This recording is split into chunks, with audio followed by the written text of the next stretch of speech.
KP ari tekkinde posuji mon onon yidbe moftude e hutrade kopreji mon cadele mon ngasi halabi cer ya Play Store wala Google Play mbada télécharger KP keba application ma posma tekka kopreje pofta KP ngande ko kanyum buri webde do e nder leydi Sénégal to banginel dugol kalis hay mbudo ay yobata tirade kalis hay mbudo ay yobata mbele KP ko don haadi mbien ala so tawi ko automa jogida a ari e station ngaji EDK a sodi gasoil do ponoda yobde ujunere kala ko temedde jeenay mbudu jobata walla nadda koy boutikaji amen low press kala ko codda jobirda KP ene jogi ko ustantuma to bangi nganyari posma walla ko jolof chicken codda fof ina jogi ko ina ustonoma KP ina tawe e nder réseau ji mum din station ngaji EDK gonde nder jokli Sénégal kala e kubal wat télécharger KP njeya horema njeya jawdima mbemna ngurdamma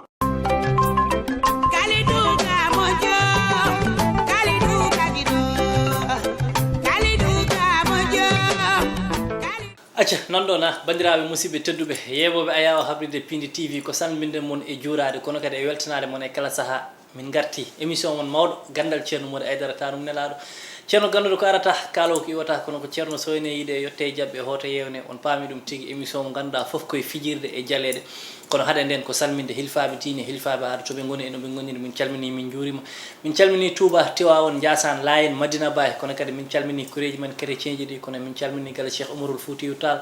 kono Adama Aissa Irimani Siré Samba Demba Ali Mouhtar koto subaka joom wuura nangue e hoore en calmini Thierno Bassirou kono ko ɗon calminirten sehil men guiɗo men Thierno Sérif Mouhtar Ba ibnu Thierno Ahmed Tidiane Ba toon to Madina Gounass Thierno Sérif a salminama a juurama kono a weltanama kono haɗa nden mi totta Thierno Mody Aidara tanum nelaɗo oɗon gandi hitande gassi en naati hitande hesere en mbayride o arde kono yettude Allah tawde en puɗɗorima bisimillahi rahmani rahim e hitande ha en gayni ɗum ko yettude Allah no fewi no fewi no fewi kono haɗa nden mi totta Thierno Mody Aidara tanum nelaɗo Thierno ganduɗo ko arata kaalo ko iwata Thierno soyne yiide yotte jabɓe hoto yewne no kewmi wiide ni Thierno actualité Thierno Buzz kono noon kala mbaɗowo commentaire kala mbaɗowo partage émission kala commentaire tan bindaɗo émission gandal Thierno Mody min liiri ɗum min jangui ɗum haalɓe hen ko fewi min jetti min jarni haalɓe hen ko ganduɗa kadi wona noon yidɓe amen uncude min jii min nani min jaabi te kadi mamin mbaɗa hen changement so Allahu lamdo o saabi jaabi waɗa Thierno Mody Aidara bisimilla ma e 1er janvier 2023 eyyi assalamu aleykum wa rahmatullah maaleykum salam kaaliɗo mi salminima mi juurimama mi weltanimama ha woni gonga mi yewninoma noon trop oui e jewnino kadi plateau en calmini kala daaro gandal Thierno Mody le meilleur émission ko mbiyannomi ko en jalte 2023 22 en jalte 2022 yo Allah rokkumen 2023 bel amin amin surtout yo Allah rokkumen 2023 baɗɗo sutura wallahi Thierno baɗɗo sutura baɗɗo ɓamtare a faami rafaɓe leliɓe lees hôpital yo Allah fiɗɗu noppi maɓɓe sankiɓe kadi yo Allah yurmo yaafo wona mi weltima noon no fewi no fewi en calmini Thierno men Sérif Matar Ba en calminimo no fewi eyyi Thierno hande ko jasnere memɗade Thierno 2023 noon kalɗen hen gonga tan no udditirɗa ɗum ni a welani ƴiƴam eyyi kalid yettere Allah tan neɗɗo kam sa wonde ɓe gandanɗa jellaba tan jiiɗa ɗo logga walla aɗa logga maylus ñande fof tawa hollatɓe Allah nen changement seeɗa ala ko barke woodi wallahi Thierno heɓe noon cikkata an ka joom jawdi ay mbaɗa yetta Allah aɗan ko tawi mbaɗa yetta Allah kalid ndaw wonko Allah resdi kam wonɓe resnani woni cellal ɗum konko goo kalidou cellal ɓuuri jawdi ɗum konko neɗɗo kala ko mbawɗa dañde a ala cellal a ala haydara par ce que won joguiɓe ɗo jawdi hande soɓe dañino cellal ngal ɓe mbasa jawdi ndi ɓuraniɓe goo won joguiɓe jawdi ko won laaɓe ganduɗa sens contraire ɓe jogui ɓe ndewta toon way min kalid mi ala hay nokku sens contraire wallahi sam lelima ni mi ɗanoto mbaɗa kono no mbiyatmi wa gallam so Allah ittino kam ɗo kala garɗo wima Thierno Mody no jogani kam mbiyamo wona gonga mi jogana kay goto ɗum woni gurnam ɗum woni gurnamam ɗum kala joɗɗa tan ɗano non stress min non stress nguranmi kalid so cahan yewti non stress nguran jogoɗa milliard uji taw aɗa wonde stress mbasa ɗum taw ala stress mbasa dañde stress hande a yiyat joguiɗo milliard pour tima bool ñama bom ko caɗele walla pawnoɗa gueftode cukkeɗa a suket a wawata ñamde sabu ñamaleji ma probléme uji ma tout ça mi ala probléme aduna mbaɗa yetta Allah no fewi sam dañi temdere mi fawa gosam mi yara wallahi sam jogui guertoɗam mi yaha mi ñama ya guertoɗam sam ala mi jooɗo mi jaɓra Allah mi ñamlota ko mi wujjata sa lelima ɗanɗa sam lelimiɗano non ɗoɗa sakkere ceerno Mody Aidara tanum nelaɗo non ɗon hitande hesere nde kono en calmini en juurima kala to téléspectateur Ganndal ceerno Mody wawi wonde kala jeeɓo Ganndal ceerno Mody eɓe keewi message uji eɗen keeɓa ceerno vraiment yimɓeɓe ne jiɗma ne korsinma mi yeehi Mauritanie ɗeɗo balɗe kono ceerno ko joguiɗa toon e yimɓe machallah Mauritanie naɓe eɓe jiɗma Magama Liksayba Seli Babi en kamɓe foof Eva Ndiaye en manam aduna o foof hande toon to Mauritanie eɓe jiɗma eɓe korsinma ceerno eyyi Kalidou ko yettere Allah ay neɗɗo hande wonko ganduɗa so Allah waɗima ɗum a jaɓat aɗan ɗo waɗino saaha goto mbinoma mbeɗa yiiɗi posé candidat Mauritanie eyyi min kam mi jaɓi anani aɗa wiya kam mate ko chef de quartier naggam sangam toon chef de quartier wonɓe toon ɓe moloto kam nda eɓe gandi somi posé candidat mi heɓtat gon vraiment eɓe jiɗma toon ɗum ko Allah waɗi eɓe jiɗi gara toon noon mbami yidde ɓe noon Kalidou min mbaɗa yiiɗi Mauritanie naɓe selli baɓe nenam wona nen Nouakchott jiɗɗo e nenam yumma e baba nen Nouakchott holto nen Nouakchott 5e miniraɓam nen toon ɓe gandanɗa hande minen jiiɗi yumma goto waɗa wat feere jaha toon min je fier e beeli kam trop hande probléme ji joguiɗa eyyi non ɗon kono ceerno udditiren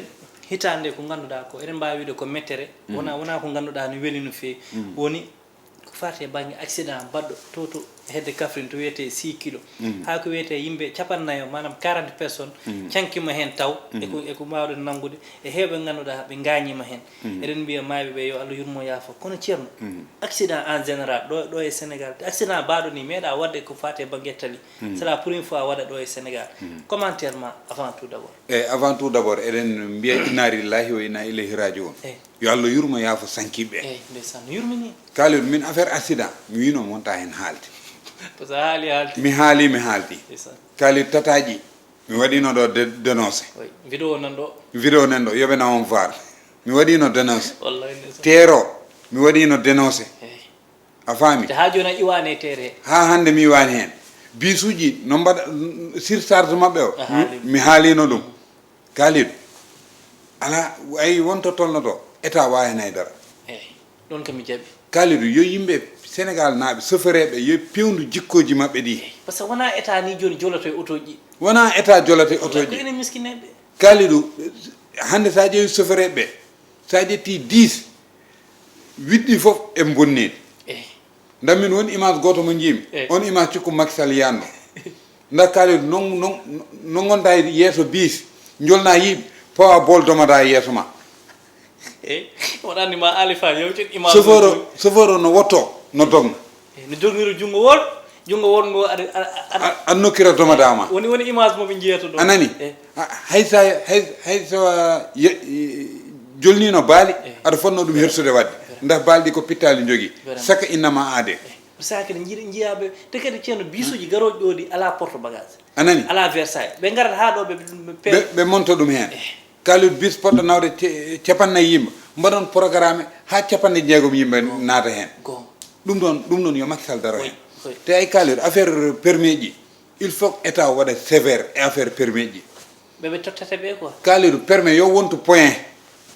ɗum kay haalanoma ɗo ceerno sa waɗi accident point ma usse te point uji hoto heew sa waɗi 10 point anda aɗa foti wadde accident e sappo 3 point mbaɗani walla 2 point Kalidou sa waɗi accident mi ussi point ma a watti accident mi ussi point an kam permis harmini ɗum ne ko gonga a wonta dognude kayde gurdam nen fuɗɗo hewde a nani chauffeur ɓe yoɓe gussu boon huuɗo ko yoɓe gussu huuɗo ko nda Kalidou hande neɗɗo so yimɓe nogas jole auto an lammaɓe fof pittali mabɓe nene jungo ma Kalidou a waɗani conscient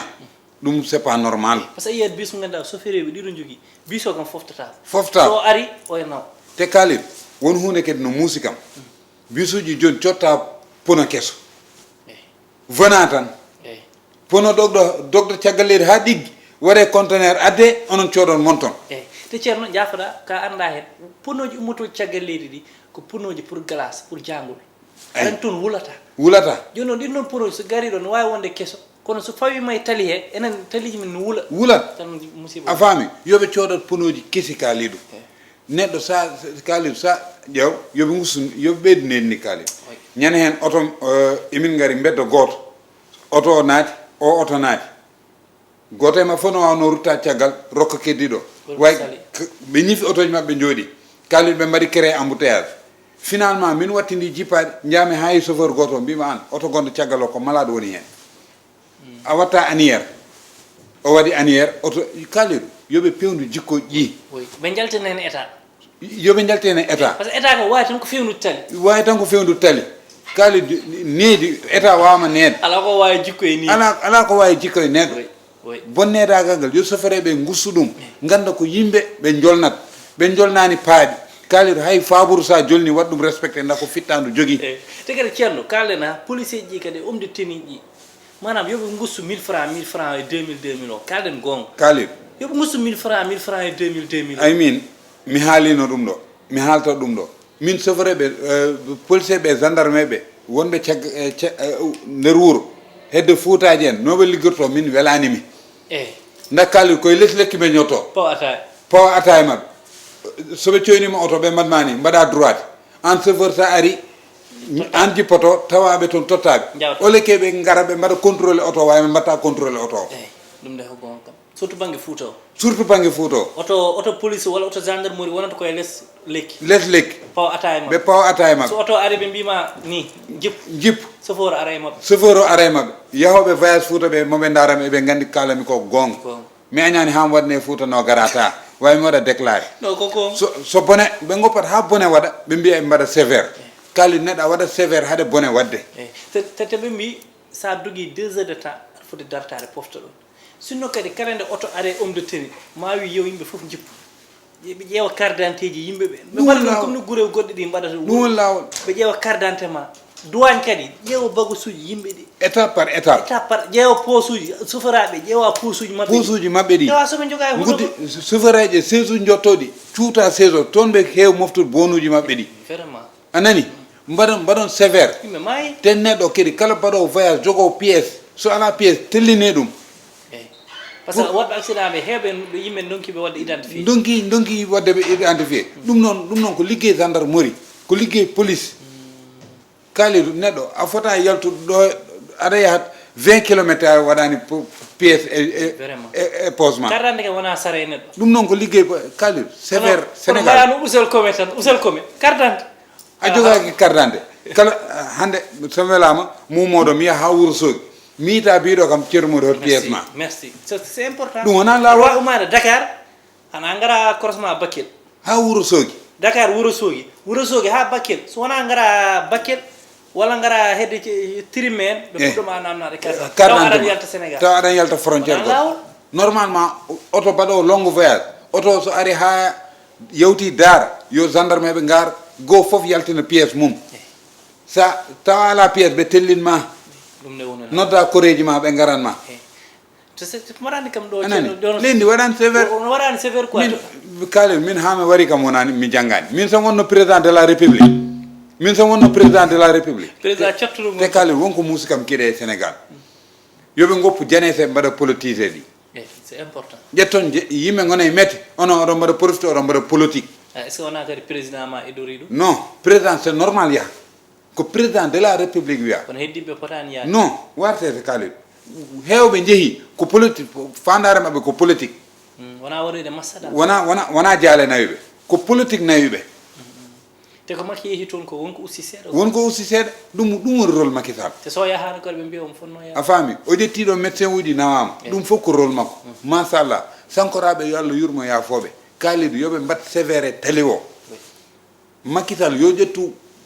disposition wiyete waɗa sévère e télé o kala ay sen mbaɗani sévère e télé o barki rasulullah ma autoji mbattunade e galleji no mbaɗa yimɓe non sohla ceerno Mody Aidara taw melaɗa nanɗona yo Allah yurmoɓe yaafo mais vraiment yo chauffeuraɓe yo yoɓe mbat seese surtout chauffeur uji bus uji ɗi surtout bus kam ko nawata ko no heewi bus so yani c'est mara deytade bus sinno ko neɗɗo wonno wiye malayka ayi bus moteur camion jogui wallahi te ko lowata ko no heewi moteur camion jogui kaaliɗo auto won allure mo dogat so pono fusi a wawa ɗum wadde contrôlé nanɗona an joɗɗa e télé cewɗo a doga 60 km par heure toppawɗa ɗum waɗa ɗo course toppawɗa ɗum enen taliji men ni faade ko 6 métres walla 7 métres 7 métres a faami enen Allah walli men taliji men hay rokku e ley rukku neɗɗo kay tadi hay rukku andu no jaaruɗa kalib dogira ses Thierno est ce que voyage jamma haytata joni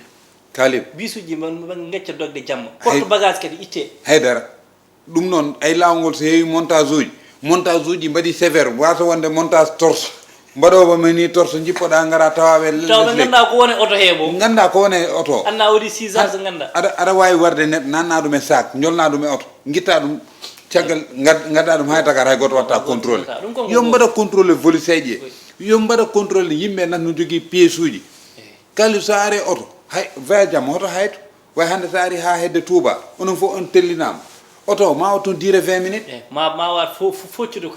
koyɗe ma yimɓe fof mbaɗe contrôlé jolton kay a faami ƴeewa chauffeur o ndax gongi walla gongani wata sa gendarme wiye chauffeur jippoɗanoy ɗum nde gonka jippoɗanoy Sénégal so tolna wata sa joleno auto sa enen wonɓe caggal ɓe ganda chauffeur ko ɗani no waɗa ni waɗa ni en jaadi ɗo mbiɗa kam ceeru mo chauffeur o nenɗano mbimam chauffeur he o wi kam na mbimam sa tan mbi droite wat droite hoto war men ruuj min wona fof jiɗon nanguirde yimɓe pooli tan non ceeru Mody Aidara moɗo andino ɗo kam so yimɓe naati ɗo manam ma yimɓe ɓooyɗo par ce que koko wone ɓerde makko o yaltinta mais ko noon tana yo yimɓe goppu hakkille ɓeɓe nawata ɓe par ce que transport weeɓani ɗa kono ceerno jalten ɗon seeɗa natten ko wiyete ko affaire amour manam affaire yidde par ce que won phénomène goto kadi ceerno mo ganduɗa mboɗo yiiɗi kaalen ɗum woni ko fate relation ji ɗi ganduɗa ala avenir a yiyat mbaɗo ni kaalido yo mino sukamo kay mino boyamo min mbaddi duuɓi 5 min mbaddi duuɓi 6 hay ɓi kawmo ko yiɗinomo resde boyo sali te souvent so wayi noon onon ɗiɗo ndesodirta yahata ko goɗɗo resatamo walla an jaaha ndesoya goɗɗo manam relation ji juɗɗi ɗi tan ɓe ɓoyɗi kay kamɓe kay hakkude men aɗa yaha aɗa wuppana gorko o tawa resanima aɗa sowna ɗum cuuñci taw manam ɗinno relation ji ceerno holɗum mbiɗa hen relation jaam kaliɗo ay rewɓe ɓe cuusmi haalde ɓe wonɓe gandanɗa kam eɓe ñakke fayda par exemple nda kaliɗo min relation min hande sam wonno debbo 1 an jatten aɗanne l'islam comme 3 mois wime mi watta boom 1 an 6 mois mbaɗani lebbi 6 jatten sa meeɗa kam wiide kam jiɗɗoma resde walla nawam to bamma yumma mi woppuma mi anda an a parani pour resde ɓe mbawi tan appelage vidéo mbawi ko appelage vidéo courte carte mbala haalde ha weeto pawma SRS anani téléphone e nofuru ay kaliɗo ko ala avenir wat ɗum ferene guila law vraiment saɗa yiɗi mbiɗa ar resam hay sa ala haydara ar res mi muñanma mbaɗa yiɗma aɗa yiɗi kam ar res walla boom mi kumana kam wona galle amen ni fof no e waade fof ay kaliɗo rewɓe heɓe mbaɗi ɗo monopause ko relation juɗɗo waɗi nde monopause ɓe cooyi a wondate gorko gonɗa e gorko pendant 7 ans fina dawa resoya goɗɗo woppuma te ko soodi crédit ko tan addino waɗino kuman an joɗɗa hande mette number ma aɗa mi haari worɓe mi haari gorko nangam sangam an wari hoorema no kaarira worɓe ɓuurma haarde an mbaɗɗo ménopause o par ce que relation 7 ans ko ɓurti kaliɗo neɗɗo sa yaade makko lebbi 6 meeɗama wiide kam jiɗɗoma res walla mbiɗa yiiɗi joddade e bamma kanko ɗa haala tan boy soirée o boy matinée o boy mane garta mbala galle boy mane garta andu on yiɗama fijirte te kaliɗo ay debbo hoto jab gorko no waɗma accessoire no waɗma mousoir Kleenex no fompirma so pari weddo te souvent wona an o resata resde kaliɗo armi haala made ɗo rewɓe hewɓe sa yi gorko no woppa wontoɓe ndewde gorko par exemple kaliɗo ay neɗɗo fof won valeur mo Allah waɗe ma ayi hande min tam andi o valeur kaliɗo yiɗe yam on valeur mi jaggat ɗum mi waɗa ɗum respecté way ko kaliɗo yiɗi ko kay mi fijirta ɗum somi fijiri ɗum somi totti ɗum kaliɗo gratuit ma kaliɗo waɗam respecté ko tahata ndeseɗa ko kaliɗo jaggu mbaɗa respecté hoorema kaliɗo valeur debbo ko ɗum noon tan souvent worɓe heɓe soɓe gonde e debbo walla soɓe leldima e debbo pour yeɓoɓe paama quoi pour ɓe ndesma weɓata toon ndew tan goppuma nda eɓe gandi manam wona kamɓe iɗi ɗo goɗɗo e goɗɗo rewi ɗo Hammadi rewi ɗo Paate rewi ɗo Samba rewi ɗo a faami ko hakkille kaldani hakkille o bonat neɗɗo an suurat hoorema ganda ko joguiɗa ko no seeri mbaɗa respecté hoorema kaliɗo carrière debbo juutani debbo sa dañi duuɓi 50 feere ma boni a fuɗɗima naywude surtout sa resaka sa resa desaɗo kay daɗi mo resaka mbimi sa wuuri nogas ɗi kam sa Allah wallima resaka hen ha capantati ma naati an a jogi 1000 chance wadde ménopause kon kali wat profito aduna ma no mbaɗirta profito aduna ma mi ƴeewat neɗɗo pewɗo mi wonde ma kumanaka mi ara mi jooɗo mi suuro te ceerno est ce que kadi wona dewle jaawo dewle ɗe joni ko bonata ko manam kala mo jiiɗa wiya komi ceeraɗo komi diw est ce que wona ɗum kadi tahi yimɓeɓe kuuli resde kalil ay dewgal kala ko jiiɗa koye fuɗɗorde koye fondement kalil neɗɗo saɗa yaade makko haala ɗum gonga haadema resde ɗum manda nani kam manda nanani kam taw ka debbo aɗa andi ko wone ma haala mbo gonduɗa o gonga somo resma yo taw o tini gonga o an ka gorko aɗa resa haalan mo nesata ko gonga hande min kaali min samela mi yilo guel chaque samedi mi luwoya auto mbaɗa jogui ɗum mera mi droite auto cikka min jeeyi taw mi jeeya kam luwɗo ɗum a faami sa ari mi luwoya appartement mi nawatama gallam mo gandanɗa no laaɓi kam somi resima ɗo jippinanmami mi nawtama toon mi luwoya appartement ji mboɗo holluma ko gandanɗa cikka ko ɗum joguimi taw mi ala ɗum c'est faux ɗum tawi soɓe naata ko ɗum ɓe natirta ɗum ɓe natirat a faami souvent noon debbo muure mbiyamo galle famille to jippoytoɗa quoi après jehen appartement to heɗomi de ɓe kam jiiɗ ɗum joni ay galle famille o sa naati to gonta gona ha jibina an appartement a wayri nadde appartement guila gération taw appartement mo mbiyatma wona ɗum woni appartement o luwno ɗum pour ñalawma goto walla balɗiɗi gara mbaɗa toon passé 2 jours ma kota cikka an ɓocconde cikka kanko jeeyi ɗum janngol lo hôtel makko ara mbiya he copain amo ko danani on jikkat kat mo addi ɗo so awre ɓen mbiyat 15000 francs kalidu loi 4x4 gonga de ko 15000 francs loi 4x4 toute la journée wala baɗum doro congan lumma auto jaha mbaɗiraya ɗum dohan kalidu ɗen ɗon dewle yaata ɗum tawi dal ceergal ngal heewi heewat debbo saɗa resa ɗum hay so ñaw wone ma haalan ɗum so jaaɓi o gonɗon hen so jaɓani tawa ana haali wala ceerno haali ko a faami wayan ñaw wonatema ɓum cuuɗa par ce que heewɓe hannde oto suut ndesiɗo tawa ino gondi rafi debbo hannde a jogata resde debbo anda pirti mbomago makko duuɓi 17 exemple kalnanmami ko laaɓi kalntumami ngara ƴama ɗum an aɗa waɗi correct o wima yi min kam mbomiri naggam sanggam ngara tawa wona mbomiri ɗum tan itti dewgal ɗum ko manque de après confiance watta hakkunde mon onon ɗiɗo dewgal ko confiance adi haalde gonga adi e dewgal relation juɗɗi ɗi yoɓe garit relation juɗɗi kam kala debbo mo woppando ma waɗ ménopause a resetaki ceerno ma rewɓe tikkane 1 an mi yaadema 1 an a resani kam mi woppuma mi ƴeewi ha goɗɗo kaliɗo a tardinta kam vraiment te ko jigui ko gorko jigani debbo an kaliɗo hande aɗa wawi yaade hande ña duuɓi 7 jahande sa jogui duuɓi 25 kalden gonga way debbo hande dañi ɗo duuɓi 7 pour daña gorko dañde duuɓi 25 weeɓani nan ɗon ceerno caɗo wi 2 minutes heddi ko bindunomi ko feccere feccitande en kalani toon ɗum tawi waji ɓe mbi ya wattu wadde 1 heure de temps émission kono ceerno sehilam goto sehil ma no wiye doro congan o wi nde tinni accident o ñande baɗɗo to 6 kilo o wi won biyeteɗo en Hammadi Mody o wi o nantinaka noon inne nde won cankiɗo ni wiye Hammadi Mody o wi hakkille makko ari tan ko aɗa o sikkanno ko ceerno Mody ɓe mbi yo Allah suur yo Allah hat o wi après noon o faami wona an maaye accident he wiyomo yo Allah suranam kay ceerno Mody mo waɗa eyi Kalidou min on boy sa inni inde makko e plateau tan fitanam ɗo waɗa ref aɗa wino mbaɗa portanomo ɗo plainte doro congal an ittuno kam hen mino mbaɗa portamo plainte an ittuno kam hen min dolo congan ala ko wawem sona accident vraiment o miijaaki jaaro e hitande kesso Kalidou hitande ala taw bom balɗe nogas ɓe mbaɗima hitande 2022 feere makko fewani 2022 fof doro congan waɗi tante pour warden eyi omo jogui bani ko debbo goto nen France no wiye femme hande kam émission so gasi mi noddat femme yo noddanam yo waajo doro congan walla kam kala mbaɗɗa plainte yo woppam tranquille somi pourti plainte noon hotoɓe noddam hay goto hoto noddam kono noon ceerno mi nani mayde accident no moƴƴi par ce que maayi accident ko aljana paaɗa ko tawi bamma mayani accident Kalidou non ɗum wonno émission ma kawiranma nen ɗon guuri Kalidou yoɓe jaa maayi accident Kalidou onon kam min kam onon yahayde onon kote keppuɗon min mi maya kalit ane doro congan émission mon Ganndal Thierno min maydam oɗon gandi min ko wartere min maydam aɗa andi ko maydam wawi mon addande onon caatu walo wonno e caméra min somi yeehi midi e demi kon arɓe ane doro congan min ñande maymi midi e demi kon arɓe wona duwawde komin haaloɓe tan son min noon ko laaɓi kalno honto wonde kam may Thierno Mody Aidara a taarumela midi 25 en kawrat laakar so Allah jaaɓi sammayi midi 25 minutes wonata hakkunde men ceerno Serigne Mouhtar salminima a notama ceerno Serigne Mouhtar on jarama à très bientôt Alhaji Ali Fall halif général kulu monteur keddu yo